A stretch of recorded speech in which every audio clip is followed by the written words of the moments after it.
little bit late, but we're here. Better late than never. Tonight's topic is solar power and security. And the panel is Cheryl, Dan, DMAC, Reed is a manifestation of imagination, Rob Painless, Southern Ohio Prepping, and myself. So I'm going to start off tonight because I'm not feeling too hot. We're going to start off with Reed. He's going to start us off. All right, so I guess we'll start with solar power initially. Solar power is a great way to have a way to generate electricity from just the sun. You don't need to worry about anything special. You just got to put a solar panel up, point at the sun, you got some power. Now, of course, the solar power you can have can be huge or it can be small. And getting just a little panel that can make 12 volts. Oh, what was that, DMAC? Sorry, my mic's getting stupid. My bad. That's fine. So starting out with a little solar panel that makes 12 volts is a pretty good investment because if you think about it, something that makes 12 volts is just like a car electrical system. So anything that you could think of that you could hook up into a car electrical system, you could probably power a bit with a little cheap 12 volt solar panel and then pair it up with a little car battery. Really good shtf kit. You could probably power a bit with a Absolutely. You can actually get some small panels at, whoops, I better turn my phone down. You can actually get some small panels at places like Harbor Freight and hook into that as well. Yeah, Harbor Freight is or as I like to also use a common nickname, Hazard Fraught. It's an interesting place to go shop at, let me tell you. There's a lot of good deals out there. I think, honestly, Amazon is a really good place to go find some good quality ones. Let's see, Rich Solar is a nice one. There's, what's one of the other ones I see? Renology or whatever. Those are good brands I've bought panels of before, and I find them to be quite well made. Some of the stuff from Harbor Freight, I've had some stuff just come apart on me. Yeah. They're not real reliable, but it'd be good for a starter kit. Oh, yeah, and stuff. And so things like that. Now, when you start thinking about wanting to grow a solar system, make it bigger, so like that, one of these really cool things you can go buy is they call it a kilowatt meter or something like that. It's a little meter you can plug into an outlet and then plug your device into to see how much energy it's actually using. And then you can start planning to say, okay, if I want to power my house, start going through looking at like, here's my refrigerator, it uses this much energy. Here's all my lights, they use this much energy, and add it up and say, okay, I need at least this many panels to run a good pile of the stuff I want. Yeah, that would be a good idea. I mean, that's a lot of it is. And then, of course, one of the other things you got to plan is you got to start thinking in terms of peak power, as we say. When I say peak power, it's like, if you tried to turn everything on in your house at the exact same time, that's going to be a lot of power needed. Lots and lots of power.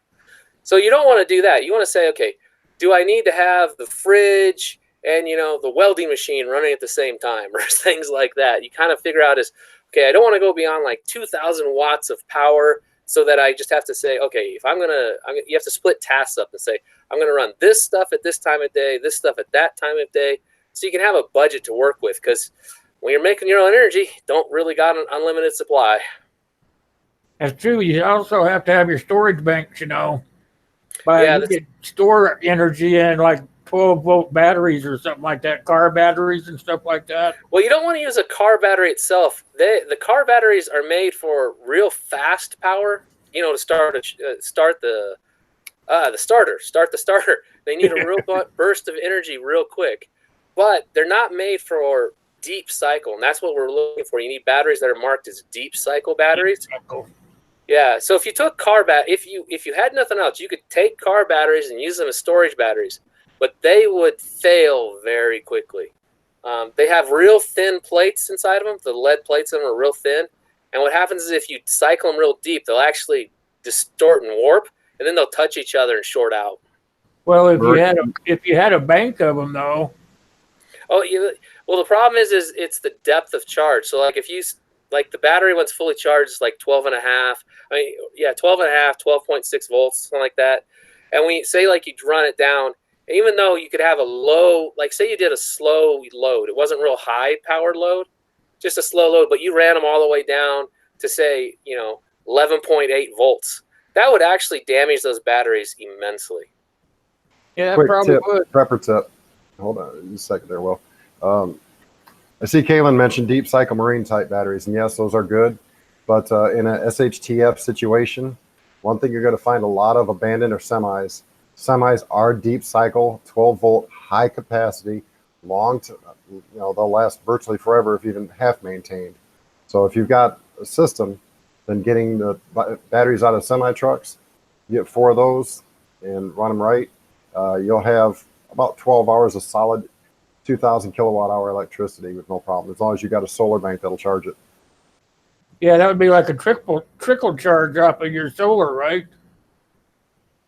Because Well, I most think you batteries, probably when you do your solar charging, don't you want some sort of an inverter so that it's transferring it over? Well, yeah, the inverter converts the energy into standard household power and stuff. And your battery bank doesn't have to be 12 volt. It could be 24 volt. It could be 48 volts. It's like that, but it has to be matched up with the inverter system.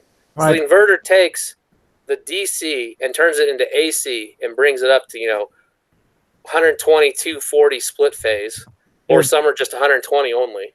Like Dan was saying, if you get those bigger batteries that have a longer cycle life, or the information I read on them anyway, is you hook them all together so you got a Well, it depends bigger, on how they need to be bigger hooked together. capacity. Well, I should put some pictures of my big batteries, but like the batteries in those semi trucks, they are a flooded deep cycle battery. They have reasonably thick plates, but I have successfully worn those things out as well. I mean, the biggest plates out there are made by Rolls, and they're like 3/8 of an inch thick. And depending on the loads and stuff like that you're trying to run, you can get batteries that'll last for 10 to 15 years. Yeah, then you'd have to go out and steal more, right? Well, that's why I'm going to show how to melt down the lead and rebuild a lead acid battery. So if you're using lead acid batteries, we can melt them back down and rebuild them. See, the thing is, the acid in a lead acid battery is the sulfuric acid. It reacts with the lead plates. So you're having this reaction between the lead and the sulfur back and forth. So when a battery is mostly discharged, the electrolyte is mostly water. When the battery's fully charged, it's sulfuric acid, and you got mostly lead on the plates. So they're reacting with each other. And what happens is it slowly destroys the lead plates. They slowly come apart as you cycle them on and off. So what determines a battery life the best is how thick that plate is. The best batteries have really, really thick plates. Welcome, Wayne. Did you get hooked up? Yeah, I got hooked up. Thank you. You got something to add in? Were you listening? Yeah, I was listening. I'm not the expert on solar at all. I don't really have much to add. How about DMAC? I know you were listening pretty intently there. Yeah. Well, I mean, Reed's hitting the nail on the head when it comes to battery banks, capacities, and storing the power that you need. You absolutely need to have AGM deep cycle style batteries that can take a full power power up and power down without being damaged. And exactly right, your car batteries aren't going to do it for you because they're designed to throw 750, 800 cold crank amps out and spin that starter real quick, because that starter's not the easiest to spin right there. So you need a really hot energy charge there for it. So yeah, my solar system is not super intense. I've got like 100 watts worth of panel. I've got 2 Group 31 AGM batteries that I run independently. Each one of those has an independent 3,000 watt true sine wave inverter, and I can keep those trickled up off of the 100 watts well enough to be able to keep the deep freezers on and running. So Oh, that's real good. So you guys are gonna hear static from me. So I do apologize. I haven't figured out how to get this up and running right. And my Bluetooth is the only thing that works. So We'll live with I it, okay? And it's real good. Deep Mac brought up the sine wave inverters. They're really important for running things like fridges and freezers. They do not like the modified sine wave inverters. It sounds like something's coming apart. Not at all. You have to spend the money on the true sine wave. You have to spend up for that.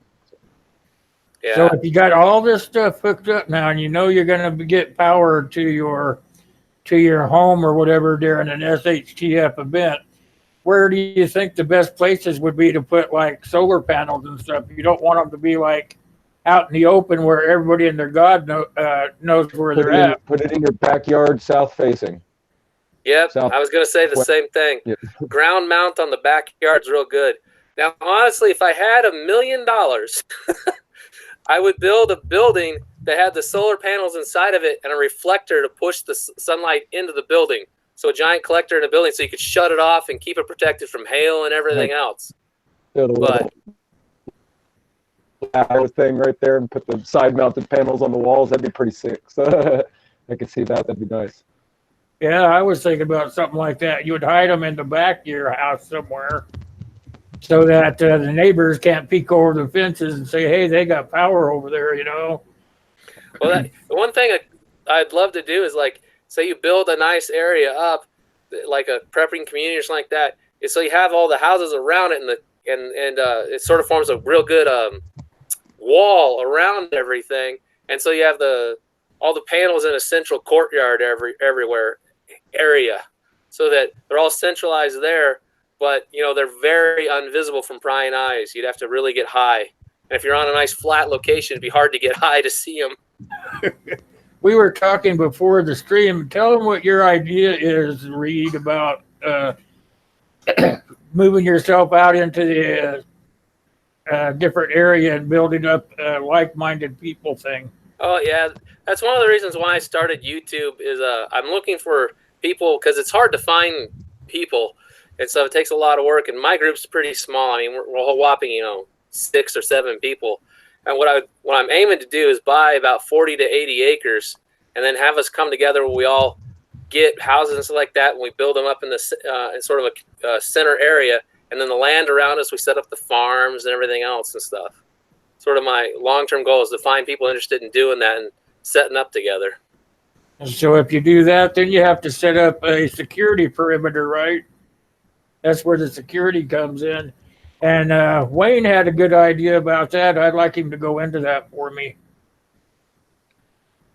Was that off the VR I did to Steve? Yes. Yeah, so my plan was to take all the solar panels down if I could, because all our solar panels are on our roofs out here. And that could be an issue in a serious situation. It can make you a target because people could see you from down by the road and everywhere else. We have a lot of courtyards and basketball courts within our community because we're surrounded by hills on a couple sides and we're walled off on the front and around the side. So we could bring those solar panels down in the courtyards, and then whoever's on watch could cover not only the outside with a rifle, could also keep an eye on those too to prevent sabotage or anybody from getting in. Yep. So actually, Go ahead. Will, sorry. No, go ahead. Oh, so I've often thought is one of the things I've wondered is you see people talk about booby traps, going on patrol, looking for stuff, keeping an eye out. How do you think we should all deal with people falsely setting off our alarms to monitor our responses, to see how we respond, and then set them off over and over and over again to just run us ragged and wear us out? You're talking about somebody trying to come in and just kind of run you ragged so you're off guard? Yeah, I mean, one of the best ways to like if you want to defeat a burglar system that's really hard to crack, one of the most common ways a lot of criminals will do it is they'll just set it off over and over again. And people are like, the heck with this, just turn the stupid thing off, and then they won't enable the burglar alarm.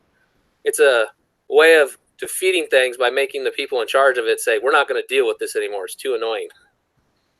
And that's the importance of having a dynamic plan and not sticking to static, concepts. Right there, you need to be able to, if you're having the same type of alarm trip regularly throughout, you're going to want to vary your response to that alarm so that you aren't showing that structured response that can easily be taken advantage of. So it would be that in sentries as well. You'd have to have sentries that were constantly on guard to make sure that they couldn't get that close to your area. That would be my idea. I mean, Well, if you go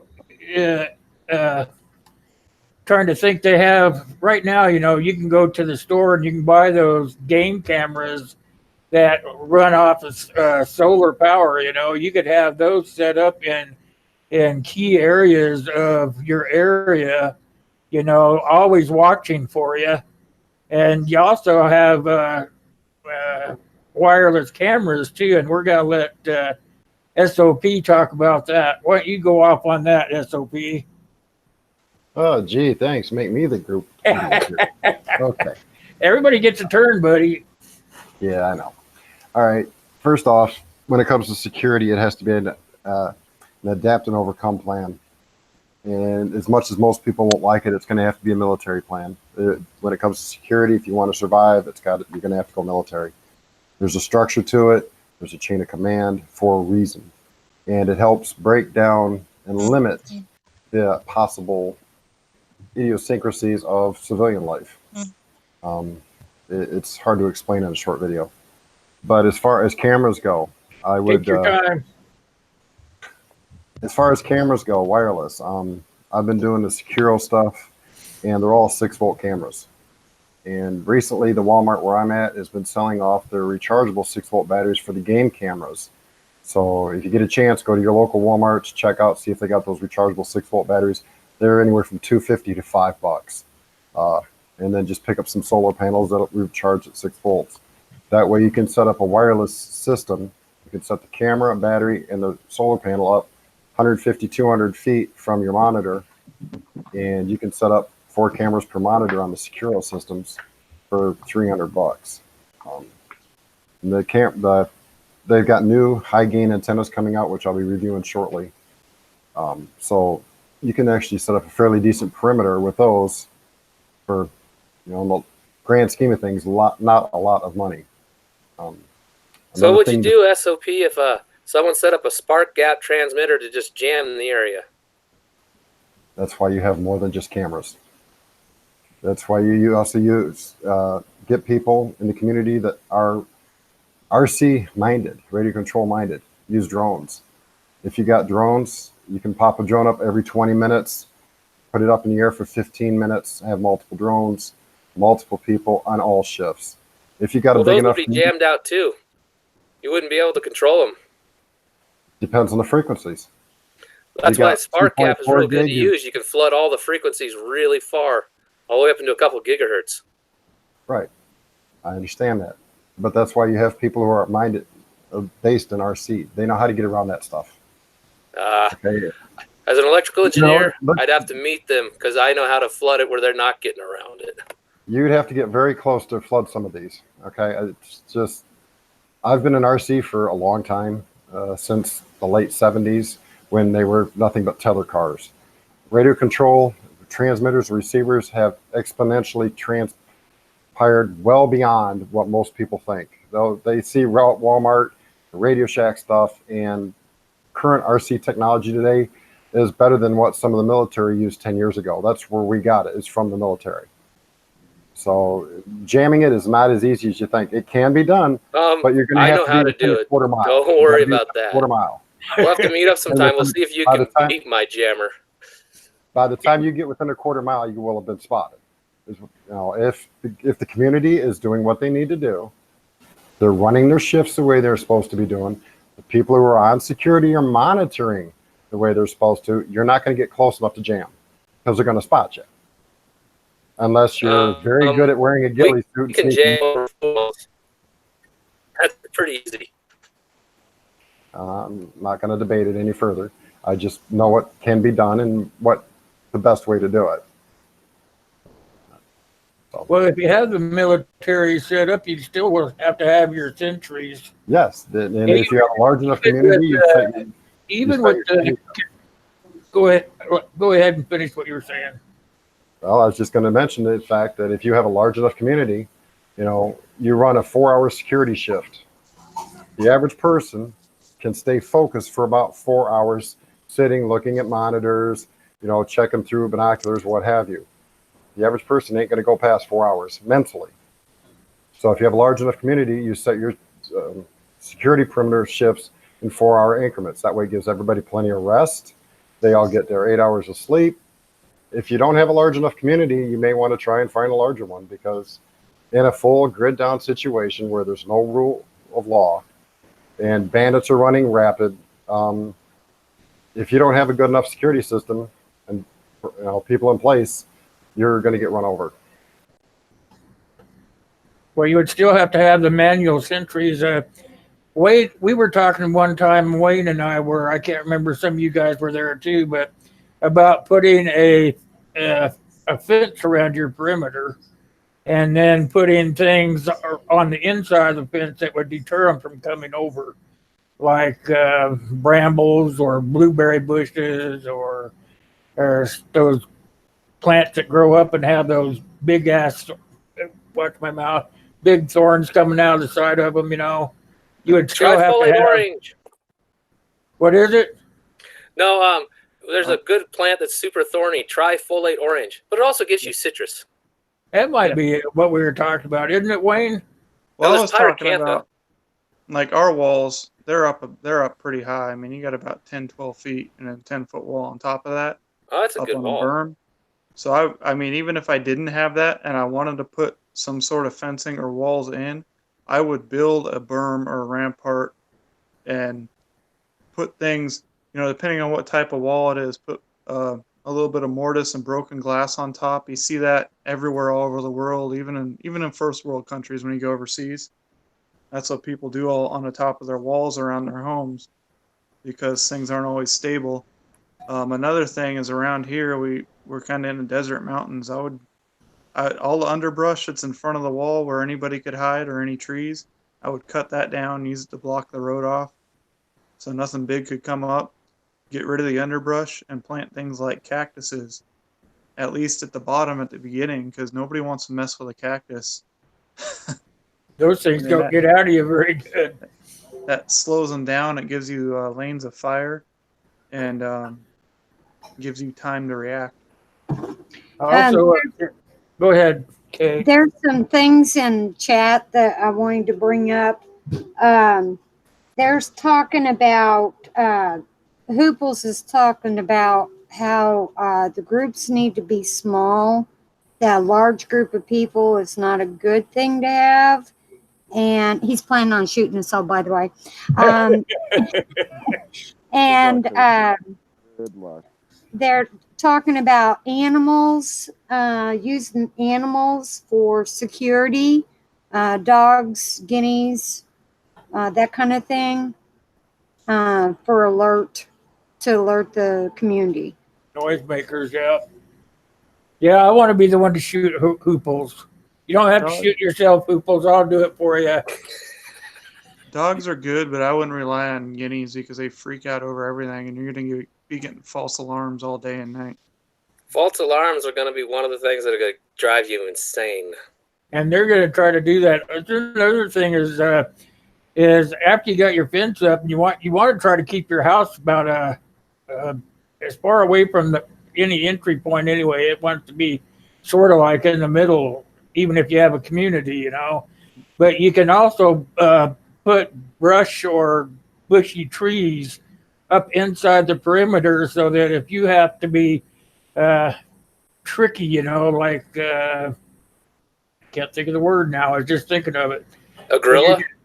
Yeah, go out the back door, and hide behind them and sneak up on them and stuff like that, or even use those objects, get out of a tough place, get out of there, hide behind them, let them go in the house, and then maybe push the plunger or whatever, But those are things that you want to have too, all over the place, so that if they do breach, that there's places that you can go to fight from, you know, so you're not out in the open.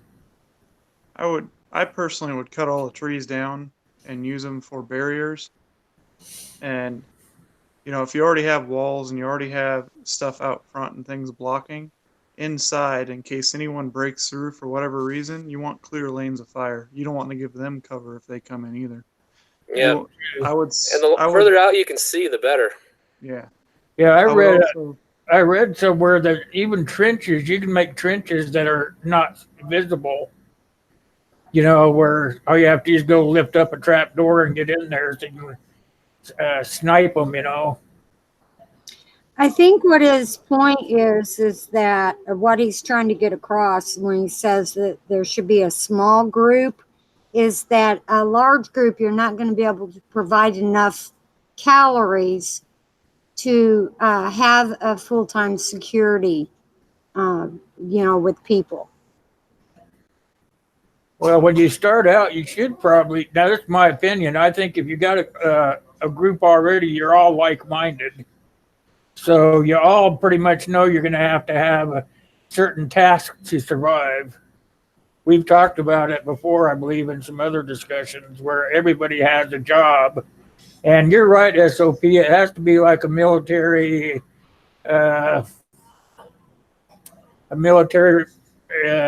command type of thing. So you only have one leader. I've talked about this before. I got in trouble for that on another live stream, but there should only be one person in charge, and then the trickle down effect, you know, because that way, that's the only way you can really keep order. I mean, even the way you're talking, Reed, with community, you're still going to have a chain of command. You're going to have like a PTA, so to speak, you know. I'm sort of planning to form things more like the federal, like our own government, where you have different groups in charge of different things, and you've got checks and balances. I think if you set up one person as, quote, the leader too much, you're going to end up with way too often of a chance of absolute power corrupting absolutely. I think it is very dangerous. It could be. It would depend on the group of people that you're with. Like you said, you want to get people that you trust in your group. So it would be like an elected thing. Okay, Johnny says you're in charge, you know, and everybody votes on the others, you know. Not everybody wants to be a leader. Well, sure, not everyone wants to be a leader, but I often see things as that you're gonna have differences in expertise, different other things like that. So you're gonna need to have split things out. And I don't think even in SHTF, with how dynamic and crazy it's gonna be, none of us alive have the skills to manage that completely. So I see it as you're gonna need several people with you to figure out what's the right decision in this thing, what's the right decision in that thing. Now I've got a couple of questions. I've got a couple of questions for the group that I want to pose that we can bounce around a little bit. Because we got some really good ideas bouncing out here, but they all kind of sound a little bit storybook to me. They sound like best case scenario. We have all the time in the world to run our chainsaws to cut down trees. We have all the time to connect with all these people to build with her. What happens if you're in a situation like Steve at Corsair presented, and EMP goes off and you're stuck right now with what SHTF, you have? Right? Exactly, like boom, like the lights go off, your solar panels don't work, you don't have power, the cars aren't running, like stuff is truly stirring and spinning around and kicking out everywhere. Like what does your community actually look like right now? How are you going to be able to actually defend the place that you're at currently? Reed, I know you're out in kind of the middle of nowhere. I personally am in the middle of a 2 million person city. I've got a block. I'm on a city block with 6 houses one direction and 6 houses one direction on my side, and then so I'm like right in the middle of the block. So realistically, the only defenses that we have is to connect with my block, my street itself, my direct neighbors, because those are going to be the only resources that I can access at a close distance and not have to extend myself further than I want to go from my resources. So I'm going to have to connect with people that I don't necessarily, I know my direct neighbors, I know the guys around us, we have pretty close parties, and we do the barbecue pretty regularly. We sit out on the front porch and we chat with each other. but I have to think we're going to have to, drag cars and block off either end of the block, and we're just going to lock down the block, and it's going to be a street by street, neighborhood by neighborhood. What happens if you're in a suburb? A suburb neighborhood is going to be totally different than my situation. What happens if you're sub-rural and your next house is a quarter of a mile away? That's a totally different defensible situation at that point, because you're going to have longer patrol. You're going to have a lot more false alarms at that point. My situation is almost kind of ideal because I'm going to have people that are going to want to participate in rolling patrols through the neighborhood, because they're going to want to be protected, and we're going to want to band together so that we don't have to deal with the nonsense, so that we can push that crap out. Whereas if you're kind of pushed out doing the lone wolfish type of thing, and you don't have the ability to connect with your group, with your community, with the people that you plan on having with you, it could be really rough. So what are your plans for when it happens in the next 30 seconds? That is where you, like you said, you have to have communication with your neighbors. That's my opinion. And we talked about that a little bit before. And I think that's probably one of the most underspoken and most important preps that we as preppers can focus on, is being able to connect with community and being able to build community and being able to lead community, because there's going to be leaders, there's going to be wannabe leaders, there's going to be submissive people. You're going to want to be able to know how to help guide that situation so that it can be as organically pure as possible. Yeah, see, I live in a small rural city myself, I'm actually it's weird. You have open space, little clumps of houses, open space. So I'm in one of those spots. We got a clump of houses. And I know not every neighbor. I've made an effort myself to go get involved with a lot of the neighbors because of this exact reason. Because if it happens tomorrow, well, my group consists of everyone around me. I don't got any choice in the matter. You just got to band together. And one of the things we're going to face right away is you come in and say, hey, this just happened. A giant EMP happened. It took everything out. That's what's going on. We got to do this. Well, unless you have personal connections, people aren't even going to listen to you. And if you start saying, it's the end of the world, we got to do this, I think they're going to think you're a complete nutcase. You probably want to start out and say, hey, things are kind of crazy. I've got a well. I got the well running. I got free water. Anyone want to come over and start getting water? I'll help you out there. I got this set up. Why don't you guys come over and we'll start doing this like that. Start building, the sense of we're in this together, and get people moving in that direction. I think will really help, because I've often thought about this as a lot of times when a major thing goes crazy, you've got a quiet period. People are assessing. They're not sure what happened. And during that period is the key time for when we need to make these connections, these ideas, and form a group if we're just stuck together with everyone out there before the craziness starts. And so people can start to get a feeling of, hey, I can depend on you. Hey, I can do this with you. That's my thought on it real quick. Yeah, if I can get a second here. you have to start buddying up to them early before it happens. If you like me, I live SOP, in a small I think community SOP also. wanted to jump in there. Was that you, SOP? You wanted to jump in? Yeah, if I can get just a second here. The best way to look at it, especially for people who are first getting into being preppers, most of us who have been doing it for more than a second or two, the best way to look at it is look at Venezuela. Look at what happened down there. For the first 6 months, they didn't even really realize what was going on. They just knew that there was some bad stuff going on. They didn't realize how bad it was going to get. After about the 8th month, people were starting to dig through garbage cans. They were fighting each other for dead animals. After a year, they're actually going into farmers' fields, killing animals. They don't care if they get shot at. They're that hungry. They're going to go take livestock right off the hoof. So if you haven't been in a prepping that long, you want to understand and really take an understanding of what's going to happen if the lights go out here in America. Take a look at Venezuela. Only thing is, here in America, people are so addicted to cell phones. They're addicted to social media. They're addicted to YouTube. When they lose all of that, it's going to explode exponentially faster than what it did down there. Instead of taking 6 to 8 months, it's going to take 2 months. I could totally see that. To go along with that, one of the things that actually worries me more than anything is over 70% of Americans are addicted to pharmaceuticals, whether that be, in most of them, opiates and antidepressants. So as soon as they start running out of their 30-day supply, how close they are to their refill on their prescription, about 70% of people are addicted to these drugs, and they don't realize they're addicted to it because they've always had them, and they've never really gone without them. People are going to start losing their minds and going crazy.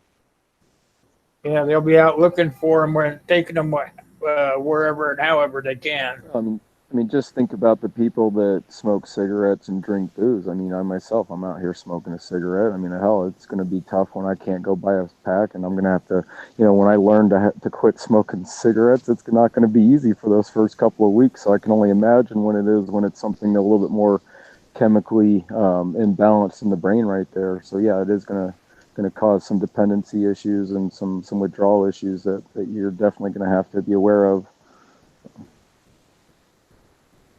Yeah, they can do it one or two ways. They can man up and just keep themselves busy, or they can go out and take it, and that's basically most of them will just go out and take it.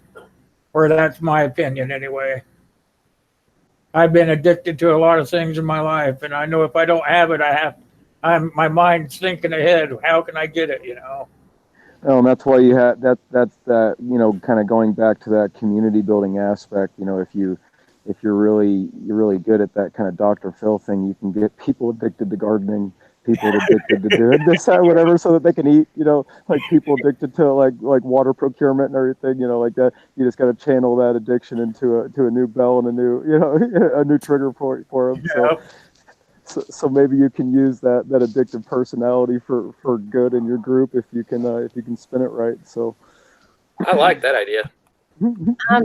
Palmetto brought up a good point. He said, you have to figure, though, there are a lot of people that won't make it because of no access to medical equipment and prescriptions like insulin or thyroid meds. Think how bad the old folks' homes are going to look. Yeah. They're going to be piled with dead people.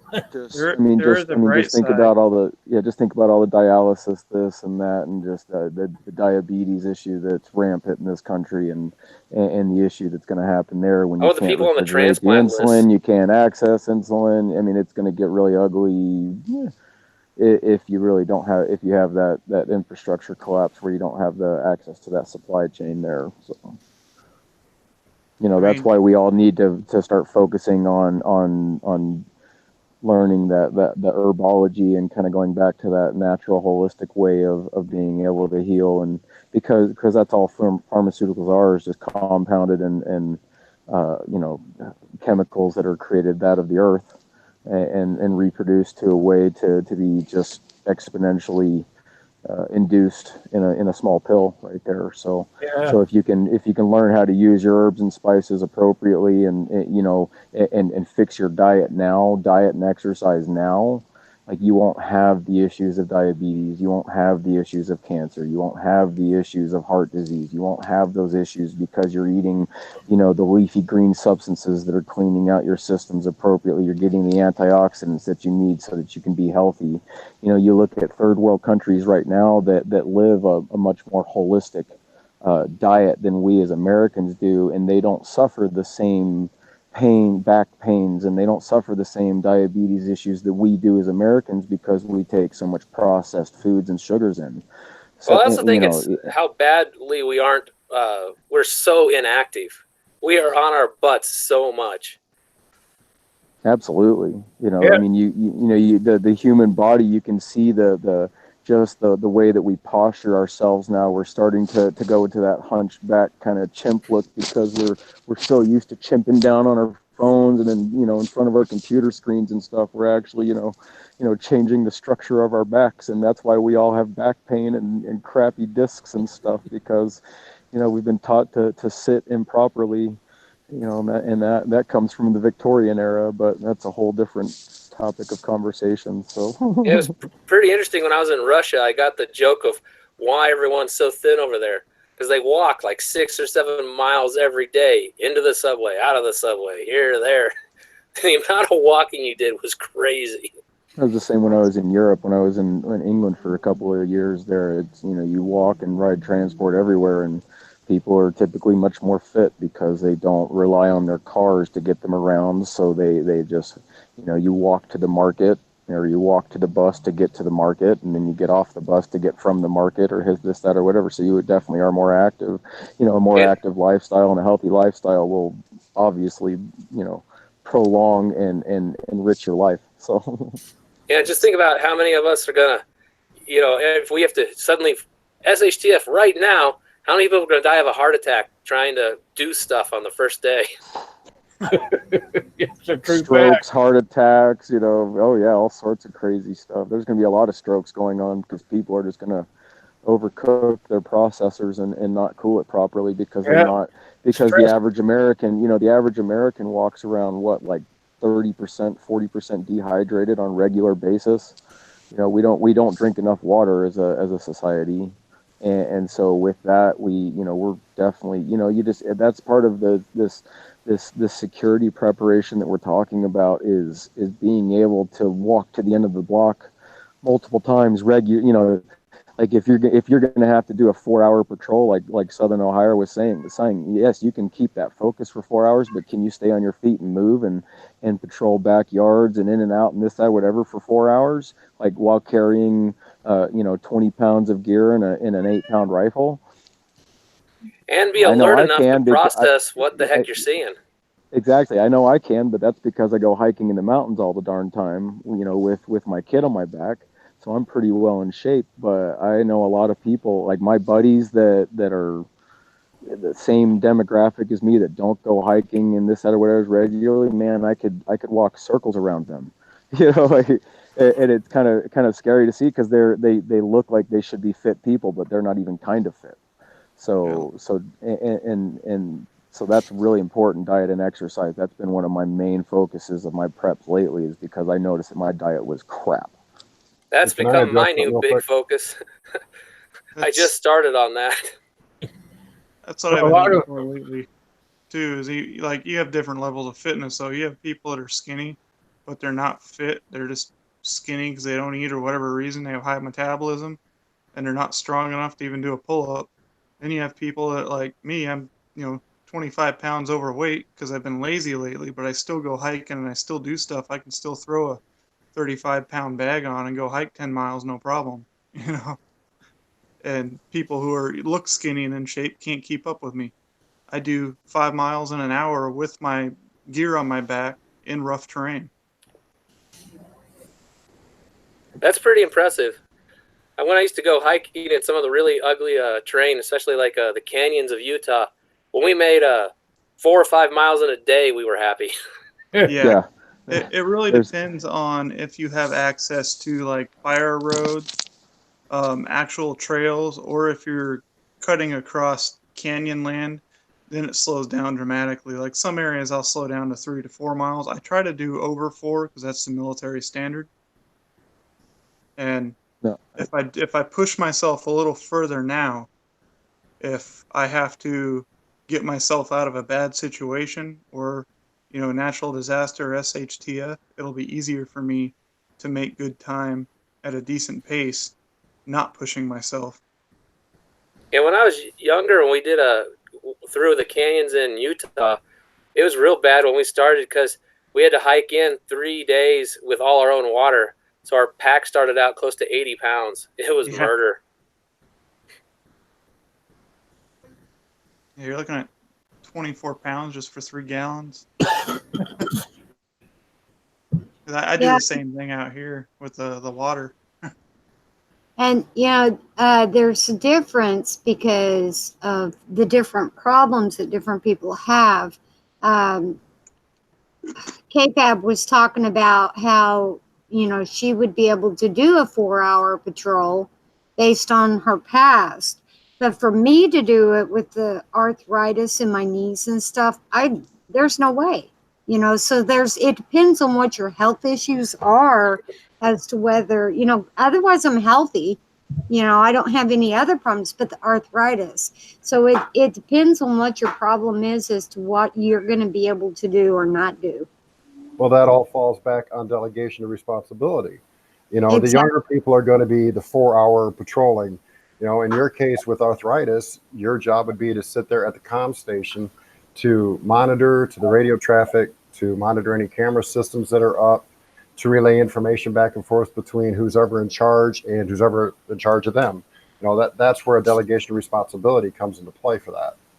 Yeah, exactly. Yeah, the ones that are older and or on disability or have some sort of disabilities, those will be the people that do the lighter stuff, and that train others to do what they know. Even if you're in an urban setting, you still have to have somebody that has knowledge to pass on to somebody else. Maybe you could do it when you were not disabled, but you could teach somebody else how to do that job, even in the urban setting. There will be plenty of jobs to be done. Yeah. But the main thing is, I'm with DMAC. Is you need to get with your neighbors and don't do it. Don't wait till the event hits. Do it before so that you know what to expect when it happens. And you can also get a good idea of what other people's food supplies or preparedness level in general of the neighborhood is. So if you start setting away some extras, you can help them out and really, build some good trust together that way. I wouldn't tell anybody what I got for sure. I guess I've been doing it too long. Because I try not to let people know what I have. Well, and at the same time, sorry to cut in, Wayne, but at the same time, like, as like I consider myself a little bit more intensive of a prepper. I don't really like the term prepper because it's just, it's that, whatever it is. I've been of the prepared mind my whole life. I've been doing this since I was born. It is not that hard. It is not that expensive to put away a couple 100 pounds of wheat and a couple 100 pounds of rice and a couple 100 pounds of beans in 5-gallon buckets. It's real. Like, if you have a little bit of space, you can fill it up pretty easily for a couple $100, and you can feed an army for a while off of buckets of wheat, beans, and rice. It's not ideal, but it is going to sustain the group for a long time. Yep. And so that's something to consider if you know that you are possibly going to have to connect rapidly with a community that's undetermined as to what their resources are. It's not a bad idea to, because even if 40 years down the road, those buckets of wheat are still going to be good for you, even if they have weevils in them and this, whatever. Once you grind it up, once you cook it up, it's going to be good. You'll be fine as long as it's not moldy. So just protein. Didn't they find wheat with the Pharaohs or something like that stored in clay pots that was still okay? Yes, I think they did. Yeah. I think I just watched wheat that is one of hard wheat is one of the underrated preps that really needs to be a focus, because with a mortar and pestle you can make flour, and you can and with that and a little bit of water you can make flatbread on a easy enough, and you can sustain life with that alone. And wheat is like indefinitely stored, and it's easy to store away, and it's cheap as shit right now to get. So corn is the same way too. You can walk across the street if you're urban. You can walk across the street and say, I just happened to find this extra cup of beans. Would it help you guys? That wouldn't be giving away too much, but you're showing a hand of good faith. Well, one of the other things though is how many people out there only go out to fast food and stuff like that. You hand them a cup of beans and be like, how do I cook this? I think they're going to find out pretty fast. You would hope so. Palmetto brought up something. He said, anyone here considering aquaponics? I hope I pronounced it right. I'm very much interested in doing that too, but I haven't gotten started at all. But that's aquaponics then? Not aquafarming. That would be aquaponics. That's where you have the tilapia in the water, and then the stuff. The nutrients are in the water. The whole circle of life. Yeah, the whole circle of life going on right there. Yeah. Tilapia are gross. I don't like eating tilapia. I wouldn't want to raise them. Like, Well, you could also do bass. It tastes like crap. I'll eat You my imagine beans and catfish I'll eat my eating beans and yourself rice. crap? Thank you very much. I'll eat my beans and rice. Thank you. I'll have beans and rice over tilapia any day. Can I address something that Kay brought up or Alana brought up? Yeah. Absolutely. She brought up a fact that, that she puts one of her inhalers away on a regular basis or when she can. The inhalers, if they're kept inside those Mylar bags that they come in, they're kept in sealed, cold, dark areas or cool, dark area. According to the U.S. military, which did a study, and if I remember correctly, it was Canadian Prepper who did a video on it and actually provided links to go check it out. If you go check out his video, there is a lot of medicine that goes 10, 15, up to 20 years past its supposed expiration date because the military is overstocked with certain medicines and they needed a way to know if they had to throw it all away and buy new or if they could just recycle, so to speak, what they currently have. And a lot of your medicines like inhalers, they will lose potency, but they're still viable 5 years past the expiration date, depending on the inhaler. And I don't have the list in front of me and I don't have the video, but if I remember correctly, it was Canadian Prepper or it was City Prepping. I think it was Canadian Prepper that went over it. Yeah, Canadian Prepper did it. You can actually download the report. It's not too hard to find on Google. Well, I know that I have gotten ahead on the medications that I take. I take a lot, but I'd get ahead on mine. My doctor worked with me, and so I rotate them now that I'm ahead. The ones that have been sitting for a while, I'll take those out, and then I'll put the newer ones in, and then I just rotate them like that. But a lot of people don't think ahead like that. Well, actually, one thing I found for stocking up on medication is if you get the 3-month medication supply, like you say you're going to do mail order, so they say you'll get 3 months, you can buy a quantity of 90 or whatever at a time.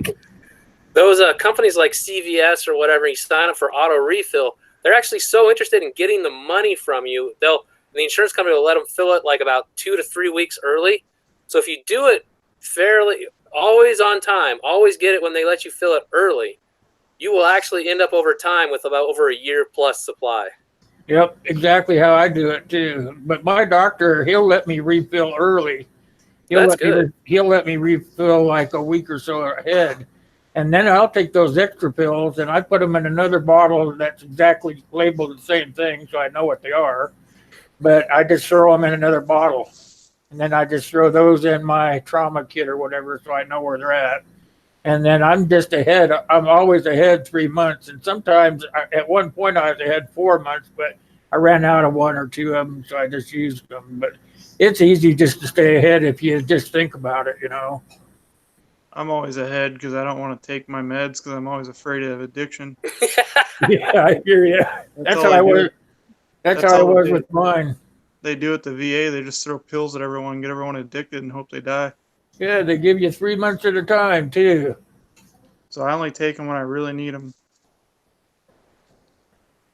That's what they did to me. They gave me 3 months worth at a time, and I put them back away, out of the way, so I don't use them at all, because I got myself off the opioids. But yeah, that's what I did. And then I always just ordered from my regular pharmacy, so I was always getting what I needed, but the VA ones were being put back.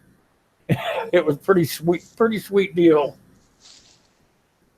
So I'm off of them, so I just have them in a bag. So I wonder if I can use my other insurance that I have to get meds and then also get them from the VA and stock up. that's what I did. It should work for you.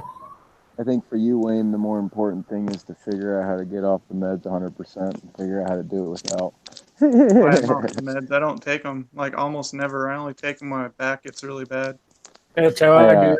That's how I do it now too. I can If I have a appreciate day it. where I really need my brain to work, then I'll take the other stuff.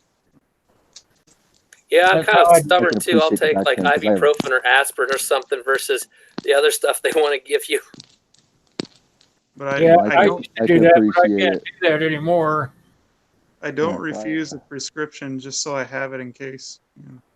Exactly. I like to have I don't like to have the opioids around, but I like to have a couple of pain pills around because it's nice when you need them. But I actually have 2 herniated discs in my back, so I get to deal with that every once in a while. But Oh, I've geez. I've done there's obviously the surgical route that I can take, and the doctors and we've decided it's not a viable option for me because fortunately I am healthy and I do exercise regularly. And I've learned through my process of learning how to deal with pain, manage pain, and remediate pain that I don't need the pills. I don't need it. It really is kind of a placebo at the end of the day because I've learned that, like in this, like I'm going to get a little hippie on you guys, so bear with me. Like I've done a lot of yoga and Reiki and all the kind of the hokey-ish stuff that's kind of gotten really popular lately. And I tell you what, like yoga has been one of the most amazing things that I've done for my life because it does keep me loose and limber to a degree to where I don't experience the back pain because I don't get the muscle spasms that cause my discs to twinge and cause that severe sciatic nerve pain that I get. Because there's times, if I do get a triggered issue with my back, I'll be laid up for 2 or 3 weeks. I can't even walk. So those are things that I have to consider. But with my diet and with the exercise and with the yoga that I've done, I've been able to, hell, I go out with my kid, I like a 35, 40 pounds on my back in snowshoes, and I'll do 8 to 10 miles in about 2,000 feet of elevation climbing. And that's because I've strongly focused on keeping my body functioning the way that it's designed to function with the deficiencies that I have without having to rely on any sort of chemical dependence to be able to control that, because the mind is much more powerful than we all give it credit for, and we can create those chemicals that we need in our bodies if you focus and if you meditate and if you yoga and if you can really tap into the energy that you create as a human. Sounding really hokey and really hippie, but like we've all experienced that beautiful energy that the human body can create. We've all experienced those small daily miracles, those random things that just happen out of nowhere, and that is not freak. That's not random. That's just something that we don't really perceive or understand. But with deep meditation and with really connecting with your body and being able to know your body's limits, true limits, you can conquer a lot more than what you think you can perceive that you can currently conquer. So really being able to tap into those deep energy fields that you create as a human is super important as a prepper, because you can really control your personal outcome and not have to rely on any external influence, because you can control that from within to a very large degree. So really being able to know who you are inside and out, and that comes through the yoga and the exercise, because it's really healthy on so many different planes as a human. So like it's a strong prep. It's something to strongly consider if you guys do deal with mental issues, physical issues, pain issues, anything like that, because it can really help. I use Acupuncture. I grew up in Michigan, and where I lived in Detroit, it was a border of white and black neighborhoods, so there's usually a lot of fighting going on. And I had to learn martial arts to protect myself as a youth. And I actually wound up with a very good sensei. He taught me a lot of meditation techniques, which now with 3 pinched nerves in my neck, a cyst on C7, ulnar neuropathy, and carpal tunnel in both arms and hands, there are days where crawling out of bed is a chore in and of itself. So I have to use the training I got from my sensei to be able to get up out of bed, stay focused enough to raise my son, and not let the pain kill me. I refuse to take any kind of pharmaceutical drugs. I don't even like taking aspirin. I just deal with the pain. I'm in the same boat, man. It's, pain is just fear leaving the body, right? One of those stupid t-shirts from the 90s, but it's so true. Get that fear out of there, baby. I tell you what, if you take anything, at least if you are not stupid about it, having a bourbon on the rocks once or twice a week when it acts up, it actually mellows the pain out more than any of the drugs or anything else. I like my Kahlua. Yeah, if you just a little bit Drink my Blanton's. alcohol. I like As long as my you don't my abuse it. bourbon.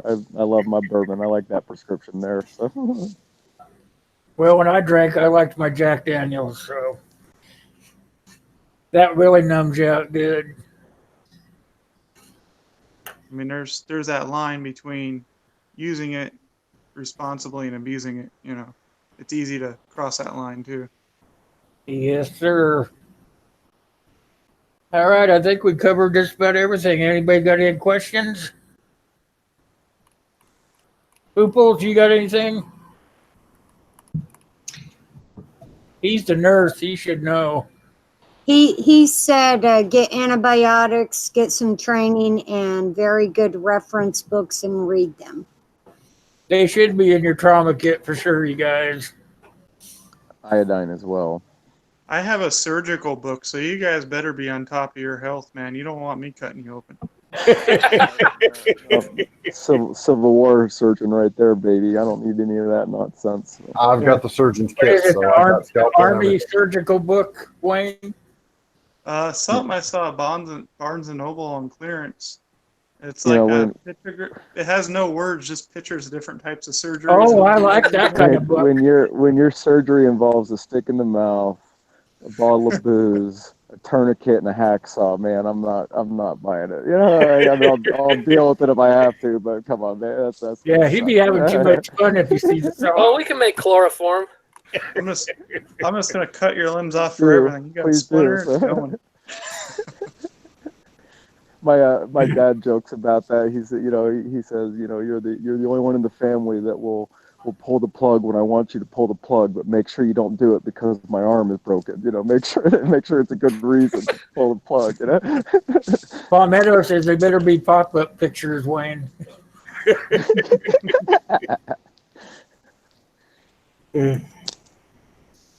Okay, guys, if there's nothing else, we're going to close this up. I'm not feeling too hot tonight, so Night, everyone. Good chat, everybody say everybody. good night. Have a good night, folks. Good night, Yeah. everybody. Peace. I think Rob had to go, so.